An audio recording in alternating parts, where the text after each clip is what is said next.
नमस्कार. बातमी आहे पुण्यातून. पोलीस खात्यात खळबळ उडवून देणारी एक घटना समोर आली आहे. वरिष्ठ पोलीस अधिकाऱ्याने पुण्यातील लॉजमध्ये आपलं आयुष्य संपवलं आहे आणि या घटनेमुळे संपूर्ण पोलीस दलात एकच खळबळ उडाली आहे. पुण्यातील एका लॉजमध्ये सांगली पोलिसात कार्यरत असलेल्या एका पोलीस निरीक्षकाने आपल्या आयुष्याची अखेर केल्याची घटना समोर आली आहे. या घटनेने संपूर्ण पोलीस दलात एकच खळबळ उडाली आहे. महाराष्ट्र पोलीस दलात एक अत्यंत हृदयद्रावक बातमी समोर आली असून सांगली पोलीस दलात कार्यरत असलेल्या एका तरुण पोलीस अधिकाऱ्याने पुण्यात विष पिऊन आपली जीवनयात्रा संपवल्याची धक्कादायक घटना समोर आली आहे. सूरज मराठे असं या 25 वर्षीय सहाय्यक पोलीस निरीक्षकाचे नाव असल्याची माहिती समोर येत आहे.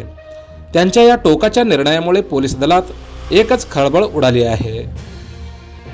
या संदर्भात मिळालेल्या माहितीनुसार पोलीस निरीक्षक सूरज मराठे हे सांगली जिल्ह्यातील तासगाव पोलीस ठाण्यात नियुक्त होते. गेल्या काही काळापासून त्यांना गुडघ्यांचा तीव्र त्रास होत होता. याच शारीरिक व्याधीवर उपचार घेण्यासाठी त्यांनी रजा घेतली होती आणि ते पुण्यात गेले होते.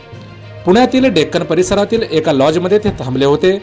उपचार घेतल्यानंतर ते लॉजवर परतले. त्यानंतर त्यांनी विषप्राशन केल्याची माहिती समोर येत आहे.